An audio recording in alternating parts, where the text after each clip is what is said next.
నమస్తే, welcome to mega 9 TV. నేను సింధు. ఈ రోజు అయితే మనం ప్రెసెంట్ బల్కంపేట రేణుకా ఎల్లమ్మ తల్లి ఆలయంలో ఉన్నాము.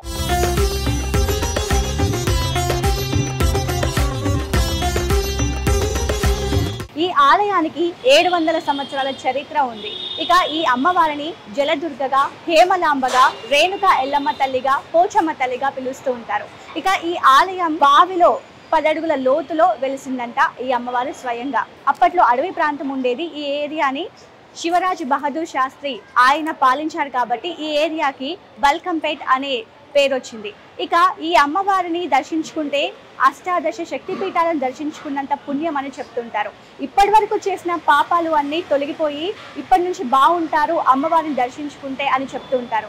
ఇక ఈ అమ్మవారికి చాలా గొప్ప చరిత్ర ఉంది. అదేంటో రాజధాని హైదరాబాద్ లోని బల్కంపేట ప్రాంతంలో ఉన్న ఎల్లమ్మ దేవాలయం 700 సంవత్సరాల క్రితం స్వయంభూమూర్తిగా వెలిసిన ఎల్లమ్మ బల్కంపేట ఎల్లమ్మ దేవాలయంగా భక్తుల పూజలందుకుంటుంది. ప్రస్తుతం అయితే మనం లోపలికి వచ్చేసాము. ఇక లోపలికి వస్తే ఖచ్చితంగా ఆలయ చరిత్ర గురించి తెలుసుకోవాల్సిందే కదా. ఈ ఆలయము అండర్ గ్రౌండ్ లో ఉంటుంది. ఎందుకు అని అంటారా, దానికి ఒక ప్రత్యేకమైన ఒక భారతదేశంలో ఎక్కడా లేని చరిత్ర ఉందన్నమాట ఈ బల్కంపేట అమ్మవారి గుడికి. ఎందుకు అని అంటే ఇదంతా ఒకప్పుడు 700 సంవత్సరాల క్రితం అటవీ ప్రాంతం. ఆ అటవీ ప్రాంతంలో ఇది ఒక గ్రామం ఉండేది. ఇక్కడ ఈ గ్రామంలో ఒక రైతు తన పొలంలో బావి కోసం తవ్వుతుండగా ఒక 10 అడుగులు తవ్వుతుండగా ఆయనకు ఒక బండరాయి కనిపించింది. అది అమ్మవారి ఆకృతితో ఉంది. ఆ బండని తొలగించడానికి ప్రయత్నిస్తుండగా అమ్మవారు ఆ బండరాయి అనేది కదలలేదన్నమాట. గ్రామానికి వెళ్ళేసి అక్కడ కొంతమంది ప్రజల్ని పోగు చేసి ఇక్కడ తీసుకొచ్చి ఆ బండరాయిని జరపడానికి ప్రయత్నించినా కూడా అస్సలు జరగలేదన్నమాట. ఇక్కడ అమ్మవారే ఇక్కడ ప్రత్యక్షంగా స్వయంభుగా వెలిసారు. ఇక్కడ పూజలు అందుకుంటున్నారు.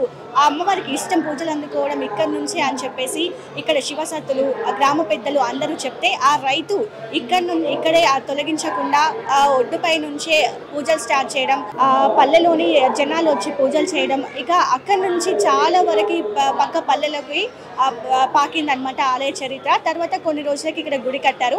ప్రజెంట్ ఆ గుడిలోనే ఉన్నాం మనం. ఆ గుడికి సంబంధించి మనం అసలు ఎక్కడ ఉన్నారు అమ్మవారు, ఎలా పూజలు చేస్తున్నారు ఏంటనే తెలుసుకుందాం రండి. ఇదన్నమాట వే. ఈ దారిలోనే అండర్ గ్రౌండ్ లో ఉంటుంది. ఒకసారి చూద్దాము. ఇలా మెట్లు ఉన్నాయన్నమాట. ఈ మెట్లతోని మన కిందకి వెళ్ళి ఆ అమ్మవారిని దర్శించుకోవాల్సి ఉంటుంది. చాలా మంది భక్తులు కూడా ఇలాగే దర్శనం చేసుకుంటూ ఉంటారన్నమాట. బల్కంపేట ఎల్లమ్మ బంగారు తల్లి ఎల్లమ్మ. జోగులాంబ దేవాలయంగా పిలువబడే ఈ దేవాలయం ఎల్లమ్మ దేవతకు అంకితం చేయబడింది. ఈ ఆలయం అపారమైన మతపరమైన సాంస్కృతిక ప్రాముఖ్యతను కలిగి ఉంది అనడంలో అతిశయోక్తి లేదు. సో లోపలికైతే మొత్తం వచ్చేసాము. బల్కంపేట అమ్మవారు ఒక ప్రత్యేకమైన రూపంలో మనకు దర్శనం ఇస్తున్నారు. ఇక అమ్మవారి గురించి విశిష్టత అంతా మనకు తెలిసిందే. ఎందుకంటే చాలా మన ఒక తెలంగాణ, ఆంధ్రప్రదేశ్ అని కాదు, భారతదేశం, ప్రపంచ దేశాల్లో కూడా ప్రసిద్ధి చెందింది బల్కంపేట అమ్మవారు. అయితే లోపల ఒకసారి గర్భగుడిలో చూసుకుంటే మనం అమ్మవారు చాలా పువ్వులతోని అలంకరించారు. అలాగే ఈరోజు స్పెషల్గా ఏంటంటే ఒక భక్తురాలి పుట్టినరోజు సందర్భంగా అట్లా స్వీట్లతో కంప్లీట్గా అలంకరించారంట. మనకి ముఖ్య అర్చకులు గారు చెప్తున్నారు. అలాగే చూడండి ఎంత అందంగా కనిపిస్తున్నారు. మంచి శారీలో మంచి గాజులతోని, పువ్వులతోని చూడడానికి 2 కళ్ళు చాలట్లేవు అన్నంత అందంగా కనిపిస్తున్నారు అమ్మవారు. ఇక అటువైపు చూసుకుంటే మనకి ఏదైతే మనం ఒక స్టోరీ అయితే, ఒక చరిత్ర అయితే ఉందో అదే విధంగా మనకి అక్కడ నీటి కుంట పక్కన ఉంది. ఇక జమదగ్ని మహర్షి వారు మనకి త్రిశూల రూపంలో మనకి భక్తులకి మనకి దర్శనం ఇస్తున్నారు. ఆయన భార్య మనకి అమ్మవారి రూపంలో మనకి దర్శనం ఇస్తున్నారని చరిత్ర చెబుతోంది. ఇక అమ్మవారు ఆషాఢ మాసంలో బోనాల సందడి మొదలైంది కాబట్టి అంగరంగ వైభవంగా ఇక్కడ జరుగుతాయని చెప్పొచ్చు. అమ్మవారు కూడా మనకి కన్నుల పండగగా చాలా చూడడానికి 2 కళ్ళు సరిపోనంత అందంగా కనిపిస్తున్నారు.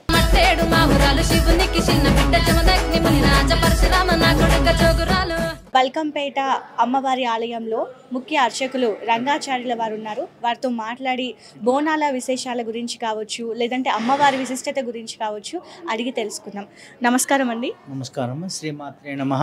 మహావిద్యా మహామాయా సర్వశక్తి స్వరూపిణి భక్తానాం ఇష్టదాచించ రేణుకాంబా మహంభజే. ఈవిడ బల్కంపేట ఎల్లమ్మవారండి. సుమారు భూమికి సుమారు 10 అడుగుల లోతున నైసర్గిక ఆకారంలో అమ్మవారు ఒక శిల మీద వెలిశారండి. ఈవిడ పరశురాముడి తల్లి, జమదగ్ని మహర్షి భార్య. ఇక్కడ జమదగ్ని మహర్షి త్రిశూల రూపంలో భక్తులకు దర్శనమిస్తారు. ప్రతి ఆషాఢం మొదటి మంగళవారం అమ్మవారి కళ్యాణోత్సవం జరుగుతుందండి. గురువుగారు, ఆషాఢ మాసం అంటే అమ్మవారికి బోనాల ప్రసిద్ధి. అంటే గొప్పగా ఇంకా భాగ్యనగరము ఈ తెలంగాణ ప్రాంతంలో అందరూ కూడా బోనాలు సమర్పించుకుంటారు అమ్మవారికి. అయితే ఇక్కడ బోనాలకి ఏ విధంగా ఉన్నాయి, అమ్మవారు ఏ రూపంలో దర్శనమిస్తారు? అమ్మవారు ఇప్పుడు బోనాలంటే ఇక్కడ 365 రోజులు అమ్మవారికి భక్తులు నిత్యం బోనాలు సమర్పించుకుంటారు. ఈ ఆషాఢ మాసం ముఖ్యమైనది ఏంటంటే అమ్మవారు ఈ ఆడపడుచులు మన ఇంటికి వస్తారు కదండి, అట్లా అమ్మవారికి ఎట్లా ఈ ఆషాఢ మాసంలో అమ్మవారు వాళ్ళ ఇంటికి వస్తుందని అట్లా భావించుకొని ఈ ఆషాఢ మాసంలో అమ్మవారికి బోనం సమర్పించుకుంటారు. అలాగే మనం ఒడి బియ్యము, చీర, జాకెట్ పెట్టి ఒడిబియ్యం మన ఇంటి ఆడపడుచుకి ఎట్లా ఒడిబియ్యం పోసుకుంటారో ఇట్లా అమ్మవారికి వాళ్ళ సాంప్రదాయ ప్రకారం అమ్మవారికి మొక్కుబడి చెల్లించుకుంటారండి. అయితే ఇక్కడ మేము చూస్తున్నాము అమ్మవారికి అలంకరణ చేశారు, అంటే రోజుకొక విధంగా అలంకరణ చేస్తారు అని చెప్పేసి అంటున్నారు. అది నిజమేనా? ఏ విధంగా చేస్తారు? భక్తులు వాళ్ళ ఆచారం ప్రకారం ఇప్పుడు మీరు ఎవరైనా మాకు ఉద్యోగం వస్తే అమ్మవారికి నిమ్మకాయలతో అలంకారం చేస్తామని, లేకపోతే పసుపు కుంకుమ, గులాబీ పూలు, రకరకాల పూలతోటి వివిధ మా పండ్లతోటి కానీ ఇంకా తీపి పదార్థాలతోటి వీటితోటి అమ్మవారికి అలంకారం చేస్తారండి. ఈ గుడి కట్టి ఎన్ని సంవత్సరాలు అయింది దాదాపుగా? దాదాపు ఇది మన పరశురాముని యుగం కాలంలో అమ్మవారి తల్లి కదా, దాదాపు ఒక 500-600 సంవత్సరాల చరిత్ర ఉంటుంది అమ్మవారికి. ఈ గుడి ఇప్పుడు ఈ దేవాదాయ ధర్మాదాయ శాఖ ఆధీనంలోకి వచ్చిన తర్వాత అమ్మవారి గుడి చాలా అభివృద్ధి జరిగిందండి. అట్లా బోనాలప్పుడు భక్తుల రద్దీ ఎలా ఉంటుందండి? సుమారు 7-8 లక్షల మంది వరకు వస్తారండి. భక్తులకు తగ్గట్టుగా మా ఆలయ అధికారులు కూడా తగిన ఏర్పాట్లు, అంటే క్యూ లైన్లే కానీ, మంచినీటి వసతి కానీ, ఇంకా పిల్లలకు, చంటి పిల్లల తల్లులకు వాటికి ఏ ఇబ్బంది రాకుండా అన్ని పోలీసు వాళ్ళు కూడా, మున్సిపల్ వాళ్ళు, అన్ని శాఖల వాళ్ళు, ఆర్టీసీ వాళ్ళు, అన్ని శాఖల వాళ్ళు దేవస్థానానికి చేస్తుంటారండి. అంటే ఈ బోనాలు ఆషాఢ మాసంలో కాకుండా మిగతా రోజుల్లో అంటే నార్మల్ డేస్లలో అమ్మవారికి ఎలాంటి పూజలు చేస్తారు, ఏ టైంలో చేస్తారు? అమ్మవారికి రోజు ఉదయం 5 గంటలకు అమ్మవారి అభిషేకం జరుగుతుందండి. 5 నుంచి 5:45 వరకు అభిషేకం తర్వాత అమ్మవారికి అలంకరణ 6:30, 6:15 వరకు. తర్వాత అమ్మవారికి నివేదన, బాలభోగము నివేదన, పంచహారతులు, భక్తులకు దర్శనం అండి. అయితే ఇక్కడ మరీ ముఖ్యంగా పెళ్ళైన వాళ్ళు పట్టు వస్త్రాలతో వచ్చి అమ్మవారిని ఇక్కడ దర్శనం చేసుకుంటారు అని చెప్పేసి అంటున్నారు. అది ఏ విధంగా ఆచారంగా మారింది అనుకోవచ్చు? ఇప్పుడు ఏంటంటే ఇప్పుడు పెళ్లి కాని వాళ్ళు ఇక్కడికి వచ్చి ముడుపు కడతారండి.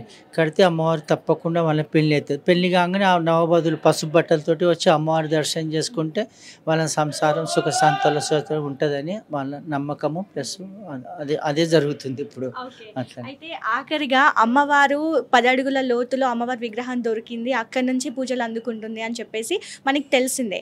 అయితే అమ్మవారి శిరస్సు వెనకాల నుంచి జలధార ఉంది అని చెప్తున్నారు. ఆ నీటికి చాలా ప్రత్యేకత ఉంది, దాని గురించి ఒకసారి తెలియజేస్తారు? అమ్మవారికి ఇక్కడికి రావాల్సిన భక్తులకు కావాల్సిందంటే అమ్మవారు బండారు అంటే అమ్మవారు పసుపు. పొద్దున అమ్మవారికి అభిషేకం చేసి అమ్మవారికి పసుపుతో అలంకారం చేస్తాము. ఆ బండారే భక్తులు తీసుకెళ్ళి బొట్టుగా లేకపోతే ఇంట్లో అంతా వాడుకుంటారు. నీళ్లు అంటే అభిషేక జలం ఉంటుంది, ప్లస్ అమ్మవారి తల దగ్గర నుంచి నీళ్ళు వస్తుంటాయి. ఆ నీళ్లు తీసుకెళ్ళి చర్మ వ్యాధులకే కానీ ఇంకటి ఎలాంటి దీర్ఘకాల వ్యాధులున్నా ఇదైపోతాయండి. ఇంట్లో సంప్రోక్షణ కానీ ఇప్పుడు బోరింగ్ వేస్తుంటారు కదండి, ఫస్ట్ ఈ నీళ్లు పోసి బోర్ వేస్తే ఖచ్చితంగా నీళ్ళు వస్తాయండి. అట్లా చాలా నమ్మకం అది వాటికి. ఆఖరిగా ఇంకా బోనాల గురించి ఏం చెప్తారు మీరు? ఇక బోనాలు అంటే అమ్మవారికి ఆషాఢ మాసంలో ఇక్కడ ఎక్కువ బోనాలు ఉంటాయి. ఇక ప్రతి 365 రోజులు ప్రతి ఆదివారం, మంగళవారం, శుక్రవారం బోనాలు వస్తూనే ఉంటాయండి. బోనం అంటే అమ్మవారికి భోజనం పెడుతున్నట్టు అండి. అలా ఇప్పుడు కొంతమంది పెరుగు అన్నము, కొంతమంది పొంగలి, కొంతమంది ఆకుకూరలతోటి పెడతారు. వాళ్ళ సాంప్రదాయం ప్రకారం. ఇప్పుడు తమిళ వాళ్ళు ఉన్నారు కదా, వాళ్ళు పొంగల్ చేస్తారు. ఈ మన తెలంగాణ వాళ్ళు పెరుగన్నము ఆకుకూరలు అవి తీసుకొని వస్తుంటారు. అట్లా ఇంకా భక్తుల తాకిడి చాలా రద్దీగా ఉంటుంది అనుకోవచ్చు. భక్తుల తాకిడి చాలా రద్దీ అంటే రాను రాను పెరుగుతూనే ఉంది కానీ తగ్గట్లేదు. చాలా పెరుగుడు అంటే ఇప్పుడు ఈసారి ఒక 2 లక్షలు వచ్చిన వచ్చేసారి 4 లక్షలు అవుతున్నారు. రెట్టింపు సంఖ్యలో వచ్చేసేస్తున్నారు భక్తులు. అట్లా ఏదో కొద్దిగా అని కాదు, రెట్టింపు సంఖ్యలో వచ్చి అమ్మవారిని దర్శనం చేసుకుంటున్నారు భక్తులు.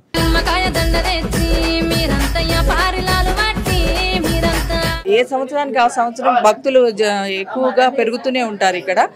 ఈసారి వాళ్ళ సౌకర్యం కోసం ఏం చేసామంటే టవర్ ఏసీలు పెట్టించామంటే గాలి రాక క్యూ లైన్లో చాలా సఫికేట్ అవుతుందని చెప్పి ఈసారి మా కమిషనర్ గారు ప్రత్యేకంగా దీని మీద దృష్టి పెట్టి పబ్లిక్ ఇన్కన్వీనియంట్గా కాకుండా ఉండటానికి మళ్ళీ క్యూ లైన్స్ యొక్క బ్యారికేడ్స్ కూడా 8 ఫీట్ పెట్టినవి కూడా లోపలి వరకు 4 ఫీట్ పెట్టి బయట వరకు 8 ఫీట్ పెట్టి అరేంజ్ చేయడం జరిగింది భక్తులకు ఇబ్బంది కలగకుండా ఉండటానికి. పోయిన ఇయర్ కంటే ఇయర్ ఎక్కువ పెరిగే ఛాన్స్ ఏమైనా ఉందా భక్తుల రద్దీ? ఉంటుందమ్మా. ఈ ప్రతి సంవత్సరం ఎక్కడైనా సరే ఒక సంవత్సరం మించి ఇంకో సంవత్సరం ఎక్కువే వస్తారు కానీ తక్కువ అనేది జరగదు. అంటే అమ్మవారి యొక్క ఖ్యాతి అన్ని చోట్ల పెరిగిపోతుంది. ఇప్పుడు మీడియా వచ్చింది, అన్నీ వచ్చింది, భక్తులు సంఖ్య కూడా పెరగటానికి అవకాశాలు ఉన్నాయి.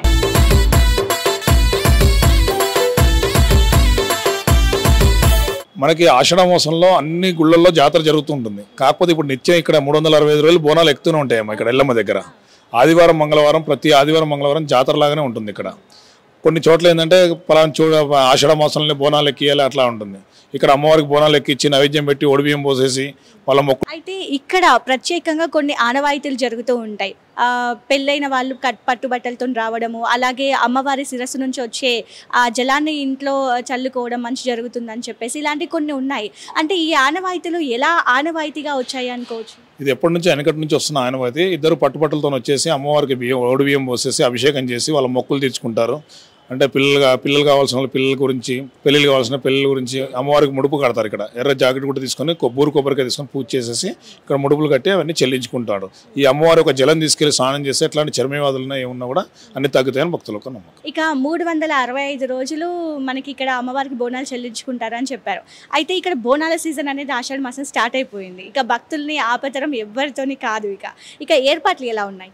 ఏర్పాట్లు బాగా చేస్తారమ్మా. మంత్రులు కానీ మా ఈవో కానీ చైర్మన్ కానీ అందరూ కూడా బాగా భారీ ఎత్తున ఏర్పాటు చేస్తున్నారు. ఎవరికి ఎట్లాంటి ఇబ్బంది రాకుండా చూద్దామని చెప్పేసి ఏర్పాట్లు అన్ని బాగా చేస్తున్నారు. అయితే ఇక్కడ 365 రోజులు అమ్మవారికి నిత్య పూజలు జరుగుతూ ఉంటాయి. ఏ టైమింగ్స్ లో జరుగుతాయి? ఎలాంటి పూజలు చేస్తారు అమ్మవారు? ఆషాఢ మాసంలో అమ్మవారి కళ్యాణోత్సవం ఉంటుంది.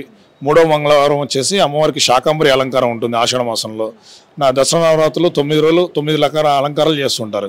ఇక్కడ ఒకరోజు డబ్బులతో అలంకారం చేస్తారు. లక్ష్మీదేవి రోజు, సరస్వతి రోజు బుక్కులతోని, గాజుల అలంకారం, చీరల అలంకారం, పువ్వులతో ఒకరోజు, దీపాలతో ఒకరోజు ప్రత్యేక అలంకారాలు అయితే ఉంటాయమ్మా. ఇక్కడ జరుపుకునే బోనాల పండుగ తెలంగాణ సమాజం యొక్క లోతైన సంప్రదాయాలు మరియు భక్తికి నిదర్శనంగా నిలుస్తున్నాయి.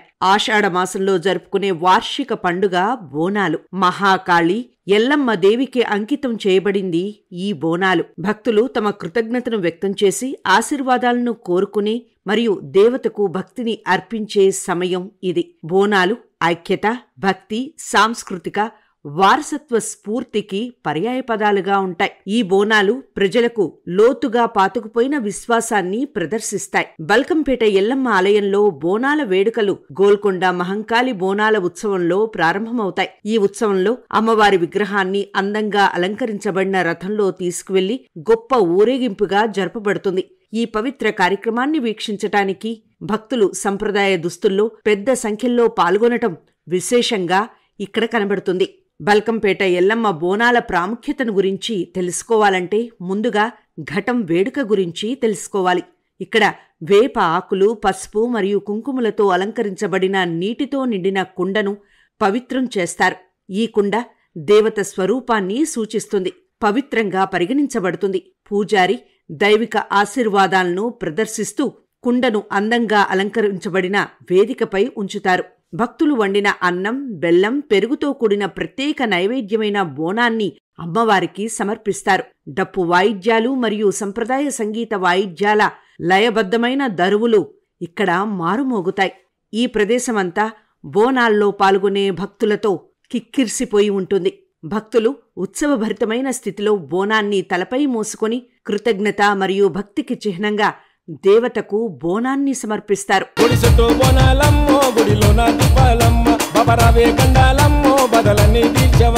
బావిలో వెలిసిన తల్లి భారతదేశంలో మొత్తం మీద ఎక్కడా కూడా బావిలో వెలిసినటువంటి అమ్మవారు ఎక్కడా లేదు.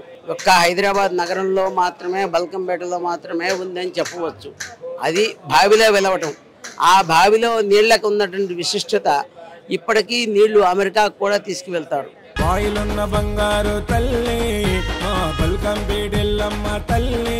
ఈ నీళ్ల గురించి కూడా ఇక్కడ అమెరికా కూడా పంపిస్తున్నారని చెప్పారు. అసలు ఆ విశిష్టత ఏంటండి? ఆ బావి గురించి విశిష్టత ఏంటి? బావిలో నీళ్లు తీసుకుని వెళ్తే కొంచెం పసుపు కలుపుకుని తీసుకుని వెళ్తే ఆ నీళ్లు తాగుతారు, స్నానం చేస్తారు.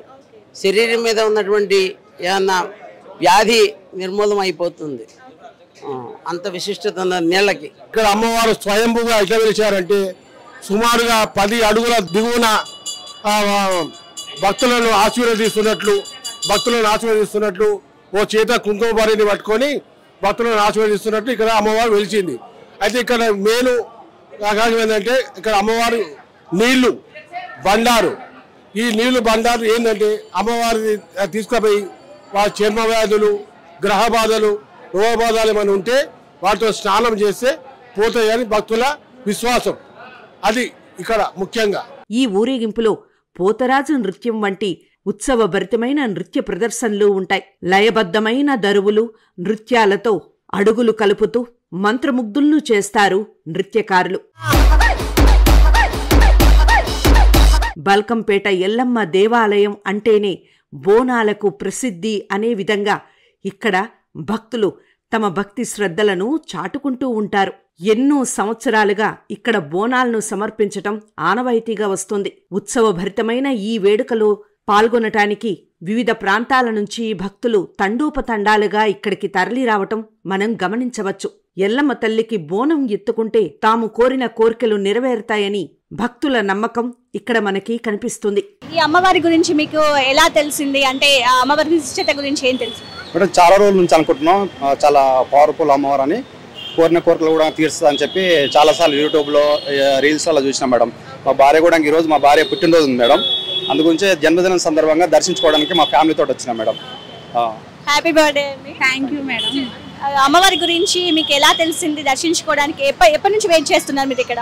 చాలా రోజుల నుంచి వెయిట్ చేస్తున్నాం మేడం. మాకు తెలిసిన ఒక పిన్ని చెప్తే ఆమె ద్వారా మేము ఇక్కడికి వచ్చినాం. అమ్మవారికి ముడుపు కట్టాలంటే అది నాకు తెలిసిన ప్రకారంగా అయితే రెడ్ క్లోత్లో కొబ్బరికాయ పెట్టి పసుపు కుంకుమలు వేసి అట్లా కడతారు. అట్లా కట్టినాక మనం 5 వీక్స్ అక్కడ రావాలి. అట్లా వచ్చినాక కోరికలు నెరవేరుతాయని నమ్ముతున్నాను. బల్కంపేట ఎల్లమ్మ బంగారు తల్లి ఎల్లమ్మ. చూశారు కదా బల్కంపేటలోని రేణుకా ఎల్లమ్మ తల్లి విశిష్టత.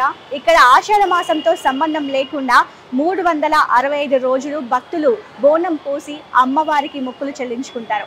ఇది అమ్మవారి స్పెషాలిటీ. మరో గుడి ఎపిసోడ్తో మళ్ళీ కలుద్దాం. అంతవరకు కీప్ వాచింగ్ మెగా 9 టీవీ.